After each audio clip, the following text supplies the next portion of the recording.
la plage de Lomé ont été arrêtés. Ils ont été présentés ce matin à la presse.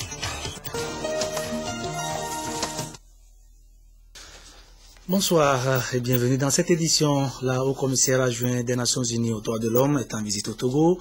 Madame Flavia Pansiri s'est entretenue ce matin à la primature avec le chef du gouvernement. Les discussions ont porté sur la situation des droits de l'homme dans notre pays et les efforts du gouvernement en vue de son amélioration. Les propos de Madame Pansiri ont été recueillis à sa sortie de chez le Premier ministre par Christine Petcheki Aloudé. On a discuté de la coopération entre le bureau HCDH et le pays, le gouvernement et nos partenaires dans le pays, les activités qu'on entame comme bureau et dans les contextes des activités du programme, des programmes conjoints des Nations Unies. On a parlé aussi des progrès qu'il y a eu depuis notre coopération et comment on l'a continué d'une façon positive pour le bien du pays. Il était bien temps de venir faire une visite et qu'il y a plusieurs aspects positifs que je voudrais bien que le Togo porte à l'attention de la communauté internationale, par exemple dans les contextes du Conseil des droits humains, sur les bonnes expériences qu'on a fait ici dans notre partenariat et dans les progrès que le Togo a fait. C'est un partenariat très fort qui se base sur l'ouverture, un dialogue très direct et très coopératif. Dans les plateaux, cette initiative qui ne manquera sans doute pas de susciter l'intérêt des défenseurs de l'environnement face aux agressions permanentes que subissent les forêts de la région du fait des activités humaines et qui font perdre à certains sites leur couvert végétal. Les autorités locales ont décidé de réagir. Ainsi, avec l'aide de la FAO, il a été mis en place un vaste projet de restauration de ces forêts qui sont pour la plupart des forêts communautaires. 6 sites en tout sont concernés par le projet qui vient d'être officiellement lancé. Nous sommes sur l'aire d'une des forêts communautaires d'Atakpamé où l'on remarque des occupations aussi bien par des populations que par des structures administratives. À ce fait, s'ajoute l'abattage anarchique des arbres. Conséquence, nos forêts ne ressemblent plus à ce qu'elles devraient être, y compris les forêts galeries. Il faut corriger ces insuffisances pour une reconstitution du couvert végétal au Togo et plus précisément dans la région des plateaux, où un projet dit appui au développement et à la restauration communautaire des galeries forestières et forêts des terroirs villageois dans la région des plateaux a été lancé au cours d'un atelier de présentation du dit projet aux acteurs impliqués dans la gestion des dites forêts. Un atelier ouvert par le secrétaire général Essiom Lekosivi, représentant le ministre de l'Environnement et des Ressources forestières, en présence du représentant de la FAO et du préfet de Logou. Le projet vise en tout 6 sites identifiés. Il y a 6 sites qui ont été pré-identifiés au niveau du pont d'Amakwapé. Il s'agit maintenant de restaurer la forêt-galerie du pont d'Amakwapé sur une distance de 2 km de part et d'autre du pont. Bon, du côté de la VF aussi, il y a la forêt de l'Afiata, c'est une forêt communautaire. Il faut restaurer la source d'eau. La source d'eau, parce que la rivière, la Fiata, maintenant, c'est elle qui draine. En amont, il y a le barrage de Pimé. Une fois que la forêt disparaît, donc ça veut dire que la source tend à disparaître, quoi. Il faut alors restaurer les ressources qui sont au niveau de cette source-là pour maintenir la forêt, quoi. Il n'y a pas que là, il y a aussi au niveau de Dagou, le village de Amevenu, où le village se trouve à l'intérieur d'une forêt. La forêt qui est tout autour maintenant, il faut la restaurer, quoi. De même, au niveau d'Agbedougbe, ça c'est dans la préfecture de Hao. Prévu pour durer 2 ans, ce projet a bénéficié de la part de la FAO d'un financement évalué à $298 000 US. Dans le cadre du même projet, des matériels roulants et informatiques ont été mis à la disposition de la coordination nationale du dit projet. 34 artisans de différents corps de métier de la préfecture des Lacs suivent une formation en technique d'organisation et de gestion des micro-entreprises. Organisée par le FAEJ, Fonds d'appui aux initiatives économiques des jeunes, la session s'inscrit dans le cadre du projet d'appui à l'insertion socio-professionnelle des jeunes artisans et elle vise à leur inculquer des notions de bonne gestion de leurs activités en vue de leur permettre de se prendre en charge. Ceci constitue le premier volet d'une série de formations qui va toucher 1000 artisans de toutes les préfectures du Togo. Arnold Kileo. On tend progressivement vers la professionnalisation du secteur de l'artisanat au Togo. Le ministère en charge de l'artisanat a lancé depuis 2010 le projet d'appui à l'insertion socio-professionnelle des jeunes artisans, projet dont l'objectif est de contribuer au développement des capacités entrepreneuriales de ces jeunes. Cette année, ils sont 1000 sur toute l'étendue du territoire à être formés sur les techniques d'organisation et de gestion de micro-entreprises. Dans la préfecture des Lacs, ils sont 34, issus des différents corps de métier à suivre la formation à Anéro. Nous espérons, au sortir de ces 6 jours de formation, que ces jeunes seront plus à même de gérer au mieux leur entreprise, d'avoir des outils pour pouvoir aller à la quête des clients. Parce qu'une chose est d'avoir la formation, mais l'autre chose est de savoir vendre ce qu'ils proposent à la clientèle.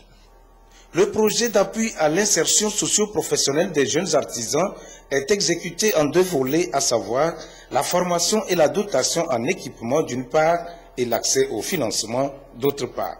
Et ce sont des jeunes qui viennent d'avoir leur diplôme, le CFA, et donc c'est des personnes qui vont maintenant s'établir, ils vont ouvrir leurs différents ateliers. Les bénéficiaires ont été retenus sur un critère de 2 ans d'expérience professionnelle au moins. La formation sera sanctionnée par la remise des kits d'outillage pour démarrer leurs activités. Une nouvelle organisation de plus au service de la défense des intérêts des journalistes, le PPT, patronat de la presse togolaise, vient de voir le jour pour contribuer à l'amélioration des conditions de vie et de travail des professionnels des médias. Comme son nom l'indique, cette association regroupe les patrons des organes tant du service public que du privé. Le compte rendu de la séance de lancement officiel de ces activités avec Antoinette Romao-Vovo.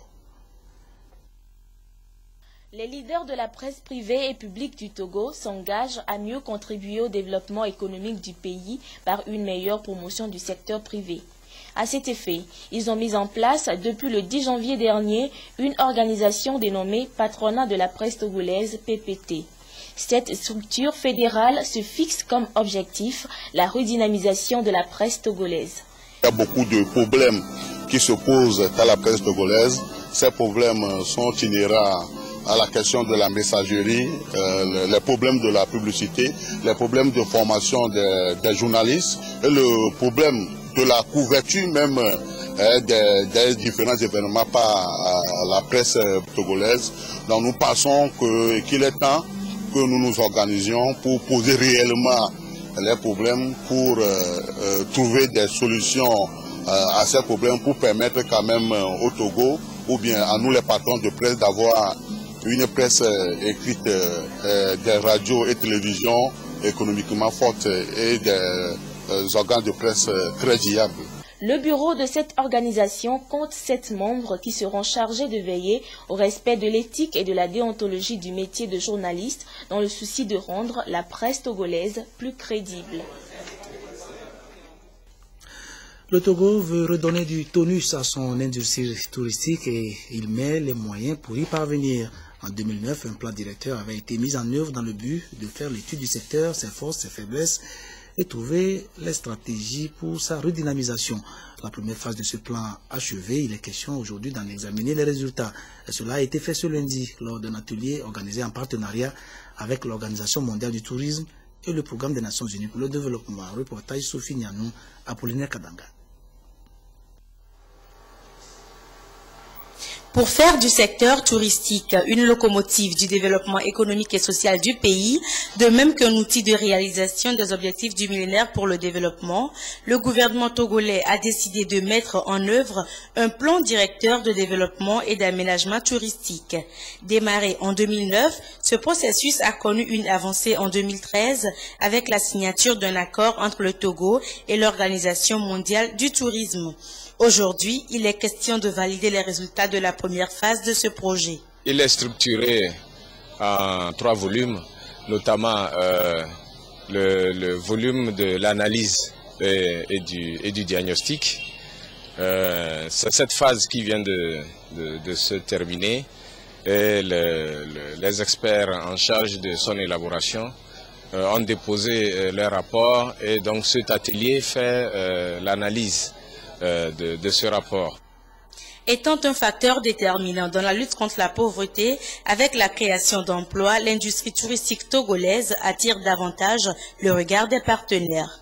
En 2013, le PNUD a accepté de mettre à la disposition du gouvernement togolais $319 000, soit environ 160 millions de francs CFA, pour aider donc le pays à élaborer un plan directeur pour le développement touristique, qui est en fait l'étape primordiale qui permet de faire un diagnostic, et le diagnostic qui servira de base donc à un ensemble d'actions à mener. Nous sommes très satisfaits que ce secteur a été identifié par le gouvernement comme un des secteurs prioritaires clés dans le processus de développement socio-économique du Togo. Notre compromis comme OMT, c'est de vraiment être avec le Togo. On doit dire que le Togo, c'est un membre exemplaire de l'Organisation mondiale du tourisme. L'examen du bilan des activités menées et le diagnostic de la situation actuelle du tourisme seront faits au cours de cet atelier qui lance automatiquement la seconde phase de l'élaboration du diplôme directeur du tourisme au Togo. Le tourisme et l'insécurité ne font pas du tout bon ménage. Les acteurs du secteur touristique égyptien en font actuellement l'amère constat. La chute du président Hosni Moubarak a entraîné celle de l'industrie touristique. En effet, avec l'insécurité et l'instabilité qui se sont installées dans le pays, les touristes se sont cherchés d'autres destinations faisant dégringoler les activités touristiques dans le pays. La situation n'est pas prête de s'améliorer avec les attaques des islamistes qui se sont mis à s'en prendre à ceux qui ont la témérité de venir encore visiter les sites à coups d'attentats à la bombe. Le dernier en date s'est produit hier. Il a été dirigé contre un bus de touristes coréens revenant d'un pèlerinage dans un monastère au nord de l'Égypte. Un attentat visant un bus de touristes coréens a fait 4 morts dimanche à Taba, ville frontière entre l'Égypte et Israël. L'autocar transportait 31 pèlerins chrétiens qui venaient de visiter le monastère Sainte-Catherine dans le Sinaï. La bombe a explosé alors que le bus se trouvait à 300 mètres seulement de la frontière. Les blessés, une quinzaine, ont été évacués vers les hôpitaux israéliens. Nous avons compris qu'il y avait une attaque terroriste et nous avons eu très peur. Nous étions au casino. Nous avons compris qu'il se passait quelque chose quand les policiers égyptiens ont commencé à courir dans tous les sens. Nous avons été enfermés durant plusieurs heures. L'attentat s'est produit dans une zone étroitement surveillée. Certains témoins parlent d'une bombe télécommandée, d'autres d'une attaque suicide. Les soupçons se portent sur un groupe djihadiste basé dans le Sinaï, Ansar Bet al-Maqdes, qui affirme se battre contre la répression des islamistes égyptiens. C'est le premier attentat d'envergure contre des touristes étrangers depuis 2006 en Égypte. C'est un groupe de 32 touristes coréens qui devaient passer en Israël après avoir visité les pyramides et le monastère Sainte-Catherine dans le Sinaï. Ils devaient séjourner en Israël avant de rejoindre la Jordanie, puis l'Europe. Cette attaque risque de pousser un peu plus l'économie égyptienne vers le gouffre. Le tourisme en mer Rouge recevait encore quelques rares touristes russes et asiatiques. Cet attentat risque de lui porter un coup mortel. En Centrafrique, l'exode massif des musulmans persécutés pour leur appartenance religieuse et leur complicité supposée avec les forces de l'ex-Séléka ne diminue pas. Ils sont encore des milliers à prendre la route, entassés dans des camions, escortés par les éléments des forces internationales. Ceux qui ne se décident pas à partir n'échappent pas au coup de machette des anti-Balaka. Un tour dans l'information sanitaire suffit à s'en rendre compte. Derrière le portail de l'hôpital de Pawa, dans le nord-ouest du pays, il y a un peu d'espoir.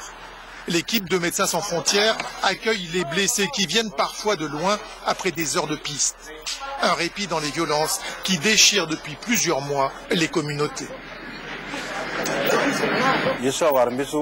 J'ai été attaqué par les Séléka devant chez moi à 5 heures du matin. Ils m'ont tiré dans la jambe et ils ont brûlé ma maison. Ce sont les anti-Balaka.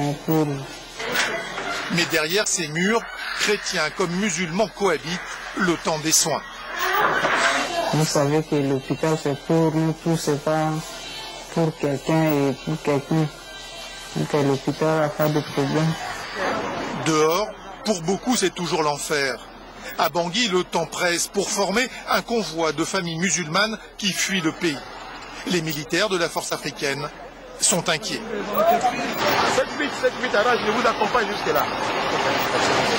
Dans l'attente du départ, il faut rester sur ses gardes. Chacun se défend avec des machettes ou des armes. En quelques secondes, cet homme a été attaqué à l'arme blanche. Choqué, il rejoint lentement le convoi. C'est l'heure du départ.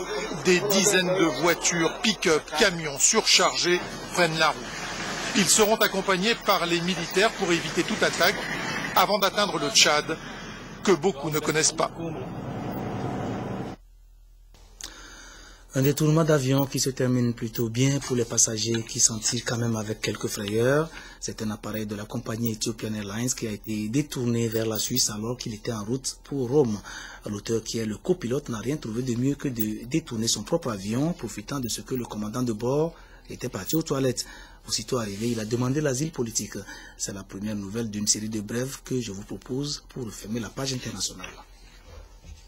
Détournement sur Genève en Suisse d'un avion de la compagnie aérienne Ethiopian Airlines. Le Boeing 767 assurait la liaison Addis Abeba en Éthiopie, Rome en Italie. Cet acte de piraterie porte la signature du copilote de l'appareil. Il s'est rendu à la police. Le copilote pirate est né en 1983. Il est d'origine éthiopienne. Son acte est motivé par le fait qu'il dit se sentir menacé dans son pays et vouloir déposer une demande d'asile en Suisse. L'avion, toujours stationné sur une voie de dégagement en bout de piste à l'aéroport de Genève, avait à son bord 202 passagers et membres d'équipage. Tous sont sains et saufs. Entrée depuis le Maroc d'une cinquantaine d'immigrants subsahariens dans l'enclave espagnole de Melilla. C'est à la suite d'un assaut lancé par 200 clandestins contre la frontière, marqué par un triple grillage de 7 mètres de haut. Les 50 migrants qui sont parvenus à fouler le sol de Melilla ont été pris en charge par les autorités d'Espagne. Un nombre indéterminé de personnes demeurent ce lundi sous terre dans une mine d'or désaffectée proche de Johannesburg, en Afrique du Sud. Il s'agit de mineurs clandestins qui refusent de regagner la surface, bien que la voie de sortie soit libre.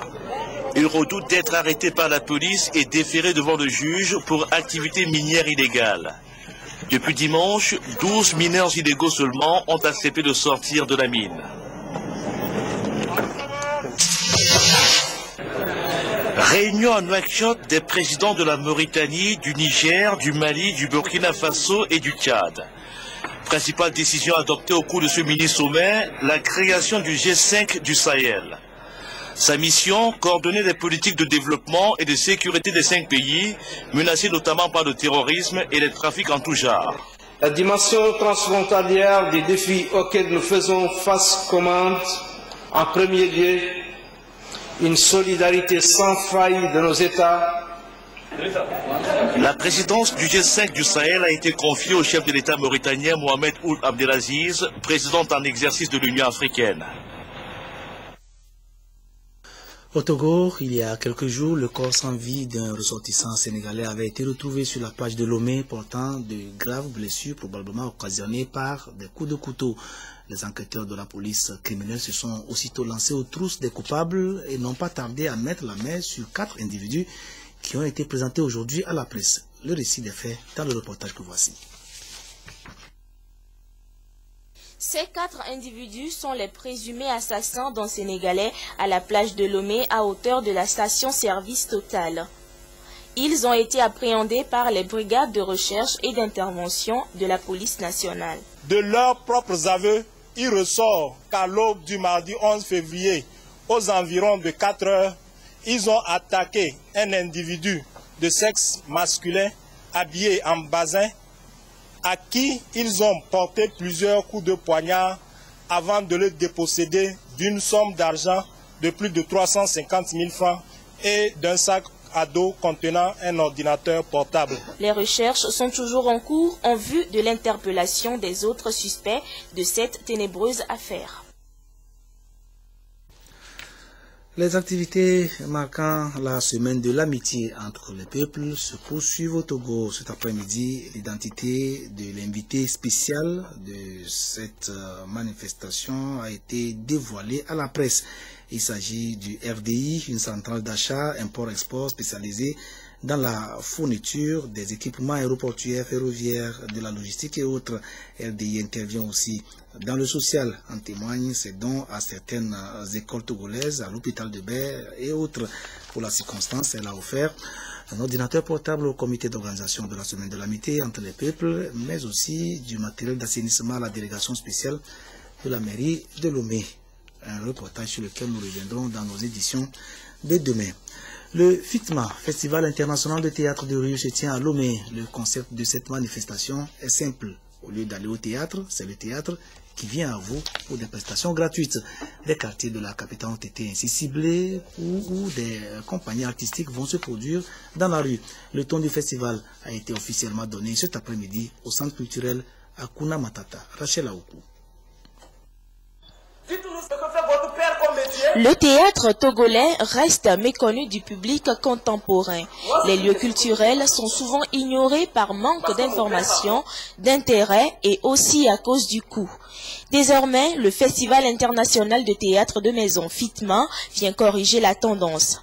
C'est un spectacle de contes et de théâtre qui veut rapprocher davantage le public togolais et l'arène culturelle. Objectif, permettre à la population de s'épanouir par le biais de la création artistique. Du 17 au 25, il y aura des spectacles de théâtre, de contes et d'humour. Et cette année, nous avons ajouté des innovations, nous avons élaboré des fiches d'enquête qui nous permettront à la fin du festival d'avoir les raisons réelles de la désertion des lieux culturels, par exemple. Et également, nous faisons cette année nous rendons un hommage à l'auteur nigérien d'origine togolaise, Alfred Dogwe. Le FITMA est à sa deuxième édition. Il sillonnera les quartiers et banlieues de Lomé avec plusieurs artistes et acteurs venus du Cameroun, de la Guinée, de l'Allemagne, de la France et du Togo. Le Festival international de théâtre de maison FITMA a démarré le 8 et prend fin le 25 février prochain. Il est financé par le Fonds d'aide à la culture FAC.